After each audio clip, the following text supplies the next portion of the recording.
Selamat pagi, kembali lagi bersama kami di Apa Kabar Stikom Semarang. Dengan saya Catra Sri Wuryandari dan rekan saya Fazila. Ya, terima kasih teman-teman sudah bertemu lagi bersama kami di Apa Kabar Stikom Semarang. Pada pagi hari yang cerah ini ya Fazila ya, kita kedatangan narasumber yang sangat ciamik ya. Kita bisa mengundang Sekretaris Camat Kecamatan Pedungan dengan Bapak Suharyono. Selamat pagi Ya. Bapak. Selamat pagi Bapak. Selamat pagi Mbak. Mungkin bagaimana Pak kabarnya? Alhamdulillah baik semuanya sehat Mbak. Ya, terima kasih. Karena musimnya akhir-akhir ini mulai tidak stabil ya Pak ya. Kadang hujan, kadang panas seperti itu. Semoga tetap diberikan kesehatan Bapak. Amin. Ya. Oke, Bapak ini kan seorang sekretaris kecamatan ya, pastinya juga sibuk nih, akhirnya menyempatkan waktu untuk datang ke Stikom. Nah, kalau boleh tahu ya Pak, ini sekarang ini lagi sibuk-sibuk apanya nih Pak? Lagi sibuk apa di kantor? Oh iya Mbak, jadi memang kecamatan ini mempunyai wilayah, kalau kami di Pedungan ini ada 12 kelurahan. Ya, jadi kalau ditanya sibuknya apa, ini ada namanya pelayanan terpadu akhir pekan dan malam hari. Jadi ini terkait dengan pelayanan publik, pemerintah Kota Semarang ini ingin memberikan pelayanan yang terbaik. Ya, di samping jam kerja dari Senin sampai Jumat, itu pemerintah Kota Semarang membuka pelayanan juga di hari libur. Sabtu itu dari jam 7:30 sampai jam 1 siang. Kemudian dilanjutkan malamnya jam 7 malam sampai jam 10. Nah, ini sedang mempersiapkan itu Mbak. Oh gitu. Ya. Masa sedang mempersiapkan itu. Iya, nanti kegiatannya di tanggal 29 Oktober hari Sabtu. Oh, ya. Oke. Kira-kira pelayanannya apa aja ya Pak? Kalau itu. Iya, jadi pelayanannya ini mengikuti semua pelayanan yang dilakukan oleh pemerintah Kota Semarang. Baik itu berupa perizinan, ya, izin mendirikan bangunan, kemudian juga izin usaha, UMKM, kemudian juga kependudukan, kemudian juga pengurusan surat-surat lainnya, termasuk surat waris, surat tidak sengketa tanah, nah, itu juga dilayani. Jadi semua pelayanan yang dikerjakan di hari kerja kita buka di hari Sabtu. Pagi dan malam. Gitu Mbak. Tadi kan disebutkan ada 12 itu ya Pak ya kelurahan ya Pak ya di Kecamatan Pedungan sendiri. Di 12 itu mungkin ada satu atau beberapa kelurahan yang memang saat ini dalam program tersebut sedang ditonjolkan gitu Pak? Iya. Jadi ini memang pemerintah Kota Semarang saat ini juga sedang melaksanakan kegiatan atau event itu lomba kampung hebat. Nah, itu Pak? Ya, jadi 16 kecamatan di Kota Semarang itu minimal mengirimkan 3 kelurahan untuk mengikuti lomba itu. Nah, ada 3 jenis lomba. Lomba yang pertama adalah lomba kampung berkualitas. Ya, kampung keluarga berkualitas. Ya, kemudian ada kampung kreatif dan inovatif, dan kemudian kampung Pancasila. Nah, ini kita menunjuk yang Pancasila ini ada di Telogosari Kulon, kelurahannya. Kemudian yang kampung kreatif dan inovatif itu di tempat Stikom ini berada, Pedurungan Tengah. Nah, karena memang Pedurungan Tengah kita nilai kreatif dan inovatif. Dan yang kampung keluarga berkualitas ini di Pelamongan Sari. Gitu. Memang sebelumnya jauh 10-20 tahun yang lalu Pedurungan ini pernah juara nasional, yaitu lomba kelurahan, lomba desa tingkat nasional, juara 1. Tapi itu sudah lama, sudah sekitar tahun 2000 ya. Nah itu Palebon memang. Gitu. Jadi ini memang kreatif ya Pak? Iya, jadi 12 kelurahan ini masing-masing kelurahan punya kelebihan masing-masing Mbak. Gitu Mbak. Kalau tadi kan ada 3 kategori itu Pak, meliputi kreatif, Pancasila dan lain sebagainya. Iya. Tapi kan sejauh ini banyak masalah problematika untuk lingkungan-lingkungan itu adalah kebersihan lingkungannya Pak. Mungkin dari kebersihan lingkungan sendiri dari kecamatan, dari kelurahan yang dipilih itu apakah ada trik sendiri atau strategi sendiri Pak untuk menjaga kebersihan atau ada program-program lain tentang kebersihan? Oh iya, betul Mbak. Jadi ini kebersihan ini hal yang utama ya, termasuk di Kota Semarang. Bahkan Kota Semarang tahun 2021 itu mendapatkan predikat kota terbersih se-Asia Tenggara. Waktu keren itu, ya, Pak? iya, diberikan penghargaannya di Brunei. Ya. Nah itu leading sektor dinas yang menangani kebersihan di Dinas Lingkungan Hidup, DLH Kota Semarang. Iya. Dan ini memang perlu ada bergerak bersama tadi ya tentang kebersihan. Ini memang semuanya 16 kecamatan ini beserta kelurahan di masing-masing kecamatan ini ada program Jumat Bersih. Betul. Ya, jadi kami juga memberi contoh di tiap kelurahan semua perangkat itu bersih-bersih. Kemudian mengajak warganya juga untuk kerja bakti rutin setiap hari Minggu. Kita mengingatkan Iya. Pak Lurah, Bu Lurah juga agar ikut turun ke lapangan untuk ngopiak-ngopiak warganya, bareng-bareng gitu. Karena kebersihan ini memang harus dikerjakan bersama, Iya, tidak Pak. bisa sendiri. Iya. Dan itu mulai dari diri kita, ya, dari rumah kita, ya, merubah perilaku juga. Kemudian juga di RT kita kondisikan, RW dan seterusnya sampai tingkat kota. Alhamdulillah Semarang saat ini ya bersih menurut kami ya, sudah bisa terkondisi dengan baik. Begitu Mbak. Kalau mungkin sudah banyak yang tahu kan Pak, ini kan udah mulai musim hujan. Di daerah pedurungan beberapa mungkin di Telogosari kayak gitu kan sering terjadi banjir tuh Pak, karena memang mungkin ada datarannya memang rendah atau karena mungkin ada hal yang lain. Itu karena sudah banyak terjadi banjir tuh mungkin apakah ada kayak mungkin strategi atau dari program dari kecamatan sendiri untuk menanggulangi itu Pak? Oh iya Mbak, jadi memang kota Semarang ini termasuk, kita memang Semarang ada dua wilayah ya, perbukitan ada yang di bawah, kota atas, kota bawah. Nah pedurungan ini termasuk kota bawah, sehingga memang pada saat musim hujan itu rawan terjadi genangan. Mungkin bisa disebut bukan banjir lah ya, genangan ya. Memang ada di beberapa lokasi Mbak. Jadi dari 12 kelurahan ini yang jadi langganan itu di Muktiharjo Kidul, kemudian di Telogosari Kulon. Nah itu yang padat penduduknya. Di sana kan ada 28 RW, sangat banyak. Iya, banyak Ya sekali. toh, padat kan. Kemudian Muktiharjo Kidul juga demikian. Nah terkait dengan banjir atau genangan ini memang tergantung intensitas hujan. Kalau intensitas hujannya lebat dan berlangsung lama, itu ya otomatis tidak bisa menampung. Air itu tetap bisa mengalir ke muara, ya ke laut, tapi ngantri lah istilahnya begitu. Nah itu yang menyebabkan sehingga terjadi genangan atau banjir di beberapa wilayah. Dan ini tentunya juga perilaku masyarakat tadi terhadap kebersihan itu terutama di saluran ada sampah tersumbat dan sebagainya sehingga aliran airnya juga kurang lancar, itu juga menyebabkan itu juga ya genangan juga. Jadi ini pemerintah sedang membuat kolam retensi atau embung untuk menampung genangan itu sehingga tidak terjadi lagi di pemukiman. Ini tapi butuh waktu.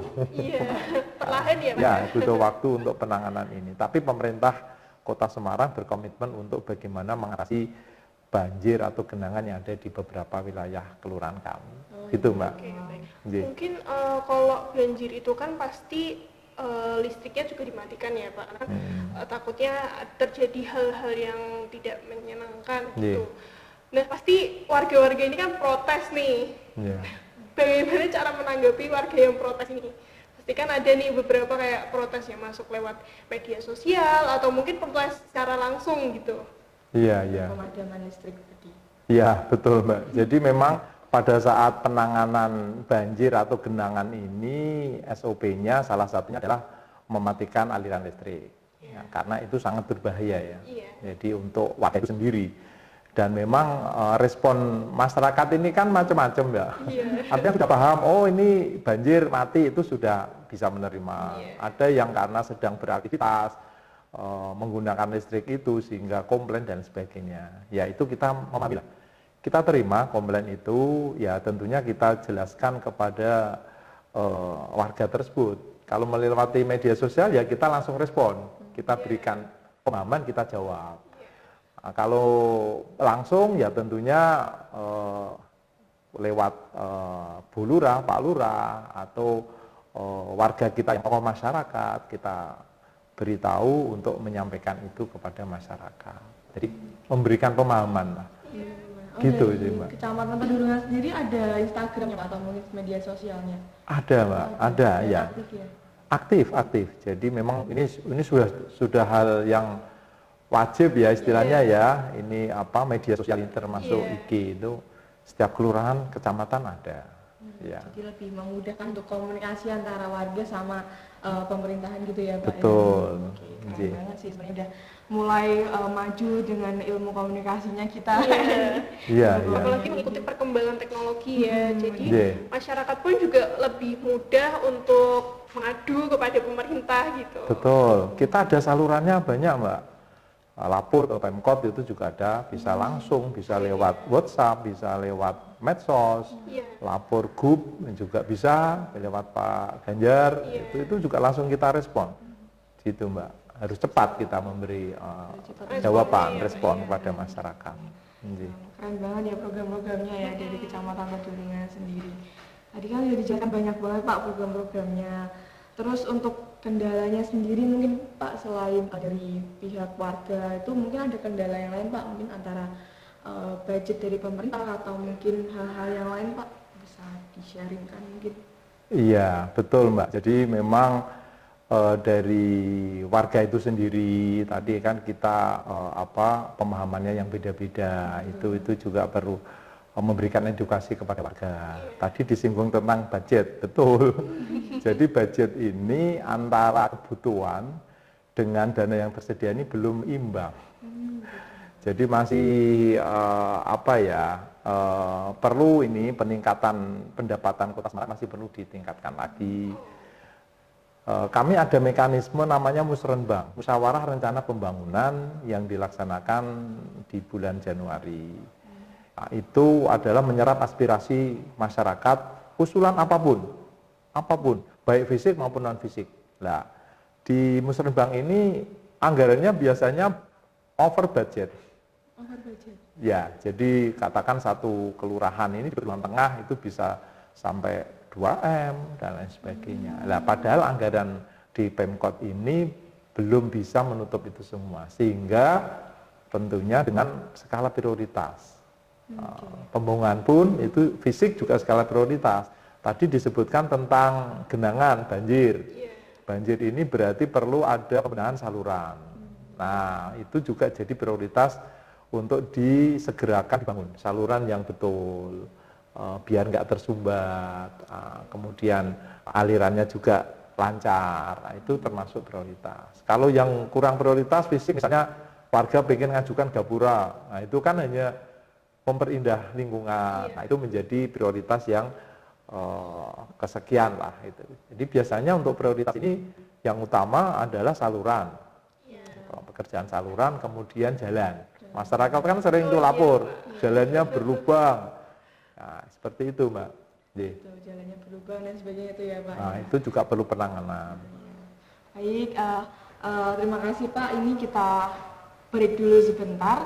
Setelah ini kita akan lanjut lagi untuk pembahasan materi-materi lainnya yang lebih menarik dan lebih informatif lagi mengenai Kecamatan Pedurungan.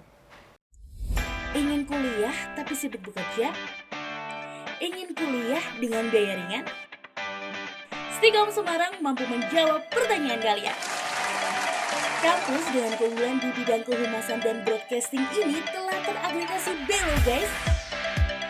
Di sini kalian bisa belajar banyak hal. Dari cara berkomunikasi dengan baik, cara menyiarkan berita, jadi kameramen, teknik fotografi, siaran radio, dan masih banyak lainnya. guys program kuliahnya. Alamatnya ada di sini. Jangan kesasar. Ingat, akreditasi B lo guys, bukan kaleng-kaleng. So, tunggu apa lagi? Let's join us. Mbak, kesempatan dan waktunya. Kembali lagi ke pembahasan kita mengenai pelayanan dari Kecamatan Pedurungan Semarang ya Pak ya. Tadi kan sudah dijelaskan banyak sekali program-program dari Kecamatan Pedurungan terhadap warga dan sebagainya, dan sempat disinggung juga mengenai beberapa kelurahan yang unggulan gitu Pak. Nah, yang saya ingin tahu banget tentang Kelurahan Palebon Pak. Katanya nih kelurahan unggulan. Betul. Itu apa saja sih Pak yang menjadikan Palebon menjadi kelurahan unggulan itu apa saja? Mungkin bisa dijelaskan? Oh ya, terima kasih Mbak. Jadi Palebon ini memang menjadi kelurahan unggulan di Pedurungan, bahkan di Kota Semarang. Ya, jadi memang Palebon ini pernah menjadi juara nasional, juara satu, juara satu nasional kelurahan terbaik se-Indonesia. Nah, itu keren kan?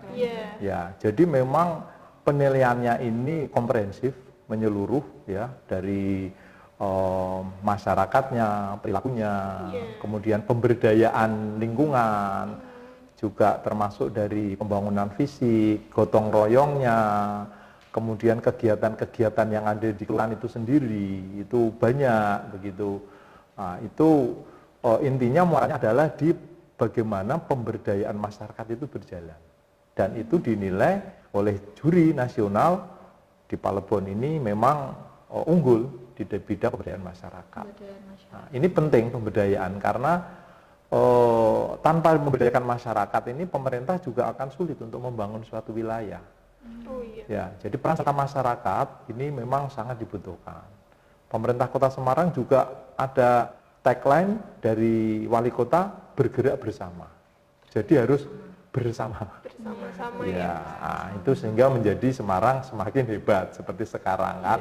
Nah, termasuk Palebon itu Mbak. Gitu. Oke. Kalau saya boleh tahu nih, di Medan ada kampung tematik. Nah, kampung tematik itu apa sih Pak? Saya juga penasaran nih. Yang menjadi khas dari kampung tematik sendiri dari Pedurungan apa sih Pak? Oh ya, betul Mbak. Jadi pemerintah Kota Semarang ini mendorong setiap kelurahan wajib mempunyai kampung tematik. Oh, setiap kelurahan ya?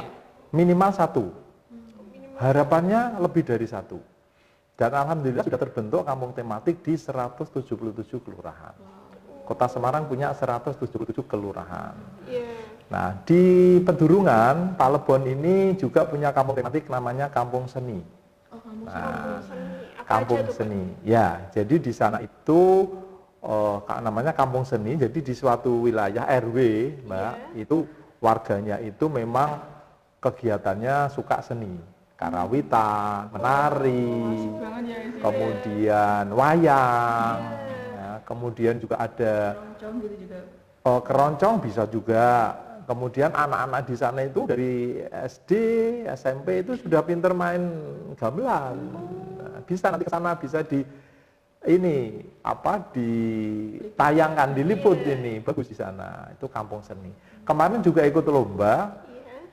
Dinas Kebudayaan dan Pariwisata Kota Semarang ada lomba Pok Darwis. Apa itu Pak? Kelompok sadar wisata.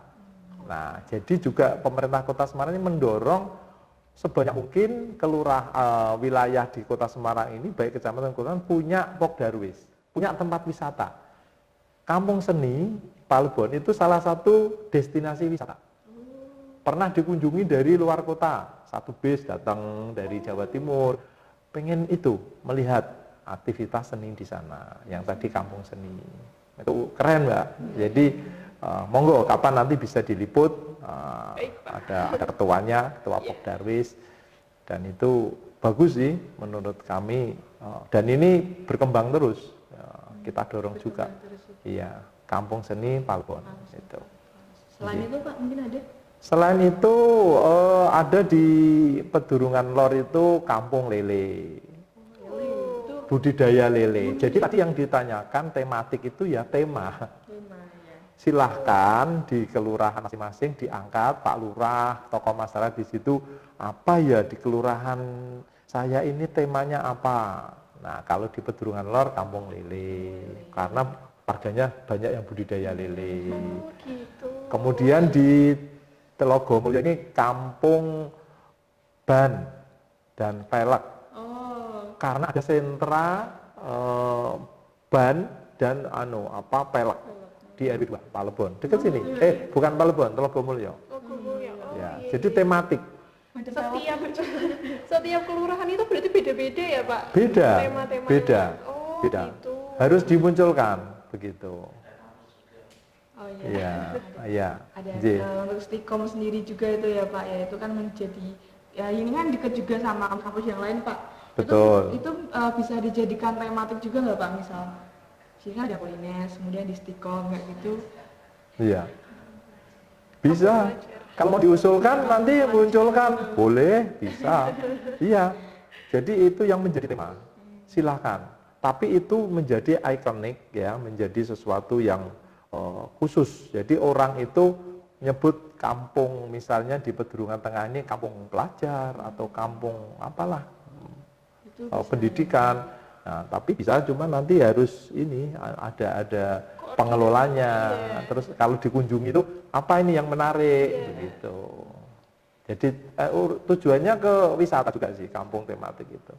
Kalau untuk general gitu Pak, mengenai antusias dari masyarakat, dari warga sendiri mengenai kampung tematik dan sebagainya tadi, itu apakah stagnan atau cuma waktu awal-awal aja Pak? Kalau di Palebon sendiri kan tadi sudah dijelaskan kalau itu terus berkembang warganya. Kalau di kelurahan-kelurahan yang lain Pak, mungkin antusiasme itu kayak pas di awal aja atau mungkin juga sama berkembangnya. Iya, ya betul Mbak. Jadi memang tidak kita pungkiri di awalnya pembentukannya semangat ya, semangat kita bantu pembinaan dan lain sebagainya. Tapi memang di dalam perjalanannya kadang rodok melempem, rada menurun aktivitasnya. Nah, itu memang kami harus selalu mengingatkan untuk bisa tetap eksis, tetap ada gitu. Dan dari 177 kelurahan ini nanti akan terseleksi secara alam juga. Maksudnya yang tetap ada, kemudian juga tambah meningkat.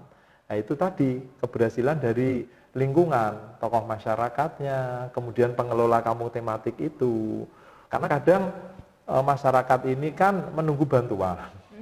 Ya, padahal maksud pemerintah itu memberikan stimulan, memberikan dorongan, rangsangan, dibantu, dibuatkan sarpras. Harapannya masyarakat itu juga dia secara swadaya juga ini bangkit gitu. Mungkin ngajak CSR, pengusaha yang sukses CSR-nya diajak untuk ikut bangun juga. Nah, ada yang seperti itu dan berhasil. Jadi memang realnya tidak 100% berhasil semua. Ya, ada yang muncul bagus, ada yang rodok bleret. Nah, itu perlu kita ini lagi, motivasi lagi. Gitu. Betul, Mbak. Jadi sebenarnya di kampung tematik ini juga meningkatkan kesadaran anak-anak muda untuk terus melestarikan budaya juga ya Pak sebenarnya. Apalagi yang tadi main gamelan, terus kayak menari, wayang. Anak-anak zaman sekarang ini kan kayak udah kurang banget pedulinya sama budaya sekitar gitu. Iya, iya. Betul. Jadi memang kita sadari bersama ya budaya kita ini yang adiluhung, yang bagus, luar biasa ini kadang dirasakan semakin pudar ya. Nah itu memang tugas kita bersama, apalagi anak-anak muda ini, generasi milenial ini sudah tertambat hatinya dengan dengan internet dan lain sebagainya. Itu kadang mau nonton wayang aja wah sudah mikir ini, aduh semalam suntuk ini harus lihat wayang misalnya gitu. Tapi ya itu tugas kita bersama untuk bagaimana melestarikan budaya kita. Nah tadi Palebon muncul, ini kampung seni, ini hal yang patut kita apresiasi bersama. Ya toh? Itu untuk murid-murid kabudayaan.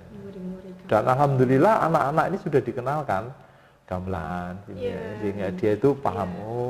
Dan ternyata kalau kita praktek, nyaman, enak juga. Seru ya Pak? Ya, Itu Mbak. Wah, Iya. keren banget ya, ini banyak banget hal-hal yang kita dapatkan dari pelayanan dan pembangunan dari Iya. Kecamatan Pedurungan sendiri bersama Bapak Suharyono pada pagi ini ya teman-teman. Oke, mungkin ada yang mau ditanyain lagi Mbak Fasila? Mungkin kesan pesannya Pak Suharyono sendiri sih terhadap lingkungan sekitar dan atau kecamatan Pedurungan. Iya. Iya, jadi Kecamatan Pedurungan ini termasuk kecamatan yang terpadat penduduknya. Ada. Oh, terpadat. Ya, ya. Sama dengan kota Salatiga. Satu kota itu sama dengan Kecamatan Pedurungan. Jadi sedemikian ininya ya padatnya. Jadi ini merupakan potensi juga sih sumber daya manusianya. Iya. Kemudian ya kalau selama ini kami di Pedurungan alhamdulillah baik, masyarakatnya baik, guyup, rukun, kompak juga. Nah, nanti bagaimana kita memberdayakan lagi masyarakat di Pedurungan ini untuk lebih semangat lagi, gumregah ya, untuk Produktif ya Pak. ya untuk membangun wilayah di Pedurungan ini. Itu sih menurut kami Mbak. Nggih. Oh, iya. Oke, baik, terima kasih Bapak atas kesempatannya yang telah diberikan pada pagi hari ini, Iya. atas informasi yang sangat menarik ya Kak Sil tentang Kecamatan Pedurungan. Inovatif sekali ya. Iya, betul banget. Nah, jadi buat teman-teman tetap semangat. Kita akan berjumpa lagi di Apa Kabar Stikom selanjutnya.